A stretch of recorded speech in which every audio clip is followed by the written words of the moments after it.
दोस्तों नमस्कार, स्वागत है आपका यूट्यूब चैनल एबीटेक में।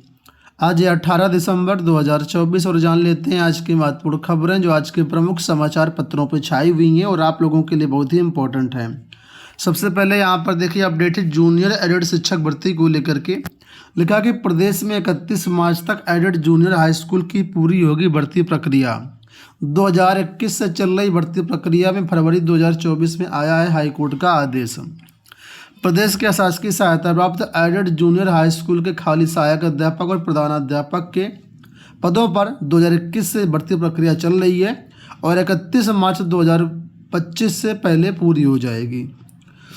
विधान परिषद में एमएलसी डॉक्टर आकाश अग्रवाल व राजबहादुर सिंह चंदेल ने नियम 105 के तहत इस भर्ती प्रक्रिया को पूरी करने का मुद्दा उठाया तो सभापति ने यह निर्देश विकसित शिक्षा मंत्री को दिए। डॉक्टर अग्रवाल ने बताया कि सहायक अध्यापक भर्ती में 2,71,071 अभ्यर्थियों के सापेक्ष में 42,066 व प्रधानाध्यापक के सापेक्ष 14,931 में से 1,544 अभ्यर्थी पास हुए हैं। परिणाम से असंतुष्ट अभ्यर्थी हाईकोर्ट में गए। इसमें हाईकोर्ट ने याचिका खारिज कर परीक्षा परिणाम सही माना है। इसके बाद अभ्यर्थियों के मेरिट लिस्ट बनाकर के चयन प्रक्रिया विभाग को जारी करना है। उन्होंने कहा कि 15 फरवरी 2024 को हाईकोर्ट के आदेश आने के बावजूद अभी तक भर्ती प्रक्रिया प्रारंभ नहीं हुई है। तो कुल मिलाकर के मुद्दा सदन में उठा, जहां पर सभापति ने निर्देश दिया है कि 31 मार्च 2024 तक ये भर्ती प्रक्रिया पूरी हो जानी चाहिए, यानी इसी वित्तीय वर्ष में भर्ती प्रक्रिया पूरी हो जानी चाहिए। अब देखना ये होगा पूरी हो पाती है, सिर्फ आश्वासन ही रह जाता है। टीजीटी पीजीटी से जुड़ी हुई अपडेट है कि टीजीटी पीजीटी विज्ञापन में 25,000 सीटों को जोड़ने को लेकर के सौंपा जाएगा ज्ञापन। लिखा कि टीजीटी पीजीटी 2022 में 25,000 सीटों को जोड़ने व ऑफिशियल परीक्षा तिथि जारी करने सहित असिस्टेंट प्रोफेसर भर्ती के पोर्टल खोलने आदि मुद्दों को लेकर के शिक्षा सेवा चयन आयोग को ज्ञापन सौंपा जाएगा। युवा मंच के प्रदेश अध्यक्ष अनिल सिंह का कहना है कि विधानसभा में माध्यमिक शिक्षा मंत्री ने टीजीटी पीजीटी के रिक्त 25,000 पदों का आंकड़ा पेश किया था, लेकिन इन पदों को भरा नहीं जाना दुर्भाग्यपूर्ण है। प्रतियोगियों का मानना है कि जब सीटें खाली हैं तो विद्यालयों में अध्ययनरत छात्रों को शिक्षा कौन दे रहा है। कहीं सरकार का प्राथमिक विद्यालयों की तरह माध्यमिक विद्यालयों को भी बंद करने का इरादा तो नहीं है। तो कुल मिलाकर के 25,000 सीटों को जोड़ने को लेकर के जल्द ही शिक्षा सेवा चयन आयोग में ज्ञापन दिया जाएगा। यहाँ पर देखिए अपडेट है प्राथमिक शिक्षक भर्ती को लेकर के। उत्तर प्रदेश के बेसिक शिक्षा मंत्री जी ने बयान दिया है कि फिलहाल नहीं होगी शिक्षकों की भर्ती। बेसिक शिक्षा मंत्री संदीप सिंह ने मंगलवार को विधानसभा में एक प्रश्न के उत्तर में कहा कि प्रदेश में शिक्षकों की भर्ती की कोई योजना नहीं है। प्रदेश में शिक्षकों की संख्या मानक के अनुरूप पूरी है। उन्होंने बताया कि प्रदेश में 30 छात्रों पर एक शिक्षक है। अगर शिक्षा मित्रों को भी जोड़ लिया जाए तो यह अनुपात एक शिक्षक पर 22 छात्रों का हो जाता है। प्रश्नकाल में सपा सदस्य अनिल प्रधान और संदीप सिंह के प्रश्न पर बेसिक शिक्षा मंत्री ने कहा कि अगर प्रदेश में छात्रों की संख्या बढ़ेगी और नए छात्र आएंगे तो सरकार जरूर शिक्षकों की भर्ती पर विचार करेगी। इस पर अनिल प्रधान ने कहा कि केंद्र सरकार ने हाल ही में एक आंकड़े में बताया गया है कि प्रदेश में 7,85,000 बच्चे स्कूल नहीं जा रहे हैं। मंत्री ने कहा कि ये आंकड़ा आप कहाँ से आया है, इसको वो दिखावा बता रहे हैं। तो कुल मिलाकर के परिषदीय शिक्षकों के लिए एक बैड न्यूज है कि यहाँ पर नई भर्ती की कोई योजना फिलहाल सरकार की नहीं है। यहाँ पर भी देखिए परिषदीय स्कूलों में ज़रूरत होने पर शिक्षकों की भर्ती होगी। संदीप सिंह ने कहा है फिलहाल नई भर्ती की कोई योजना नहीं है। यहाँ पर देखिए अपडेट कि 7.5 साल में 7 लाख युवाओं को दी सरकारी नौकरी। योगी विधानसभा में मंगलवार को बेरोजगारी का मुद्दा उठाने पर मुख्यमंत्री योगी आदित्यनाथ ने विपक्ष के आरोपों को खारिज करते हुए कहा कि 2017 के बाद से अब तक हुई भर्तियों का लेखा जोखा पेश किया। सपा के शासनकाल में हुए घोटालों का जिक्र कर कहा कि पिछली सरकार की बदनीति के कारण भर्तियां नहीं हो पा रही थी, अब पारदर्शिता और निष्पक्षता के साथ भर्तियां हो रही हैं। आरक्षण के नियमों का पालन हो रहा है। सीएम ने कहा कि शिक्षा सेवा चयन आयोग द्वारा भी जल्द ही सभी विभागों में रिक्त पदों पर भर्तियां शुरू की जाएंगी और कहा कि हमने 7 साल में 7 लाख भर्तियां की हैं।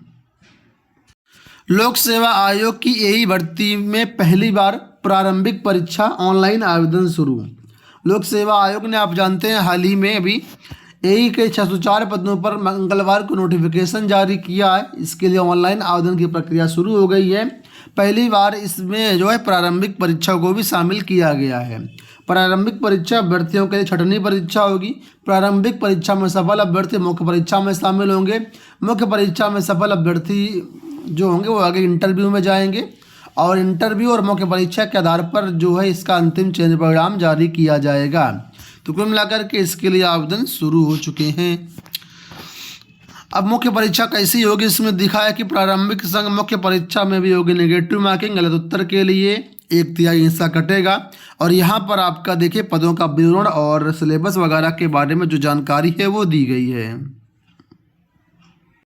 यहाँ देखिए अपडेट है कि पिछली सरकार ने फर्जी डिग्रीधारी को बनाया भर्ती आयोग का अध्यक्ष। योगी विधानसभा में मंगलवार को भर्तियों पर सवाल उठाने वाले विपक्ष पर निशाना साधते हुए मुख्यमंत्री योगी आदित्यनाथ ने कहा कि भाजपा सरकार बनने के पहले यूपी लोक सेवा आयोग द्वारा एसडीएम के 86 पदों में से 56 पदों पर एक ही जाति के लोगों का चयन किया गया था। एक आयोग और फर्जी डिग्रीधारी व्यक्ति को आयोग का अध्यक्ष बनाकर के युवाओं के भविष्य के साथ खिलवाड़ किया गया।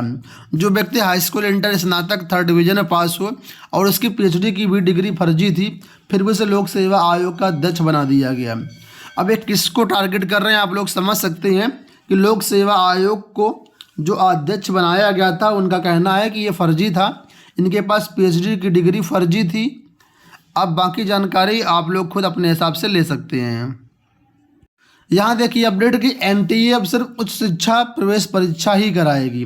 शिक्षा मंत्री धर्मेंद्र प्रधान ने बताया कि कोई भर्ती परीक्षा नहीं कराएगी एजेंसी। सीयूटी यूजी साल में एक ही बार।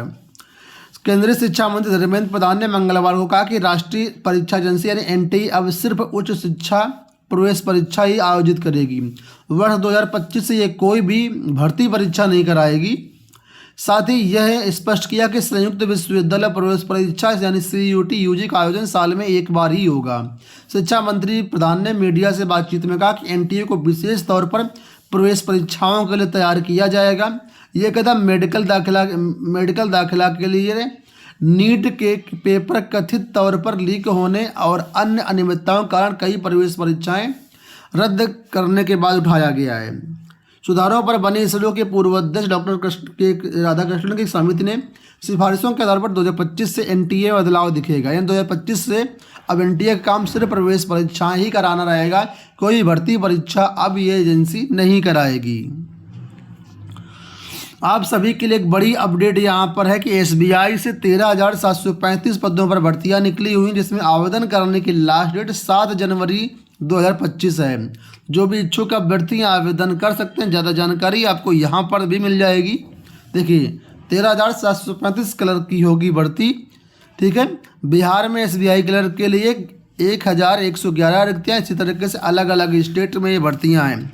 ज़्यादा जानकारी के लिए आप लोग IBPS ऑनलाइन की वेबसाइट पर जा सकते हैं और वहाँ से इसमें डिटेल नोटिफिकेशन देख करके आप लोग इसमें आवेदन कर सकते हैं। आपको बता दें उत्तर प्रदेश में 1894 भर्तियाँ यहाँ पर हैं। जो भी ग्रेजुएशन किए हुए छात्र हैं वो इसमें आवेदन कर सकते हैं। ग्रेजुएशन के अंतिम वर्ष वाले छात्र भी इसमें आवेदन कर सकते हैं। दोस्तों ये हो गई आज की सारी सूचना। इस वीडियो में इतना ही। धन्यवाद।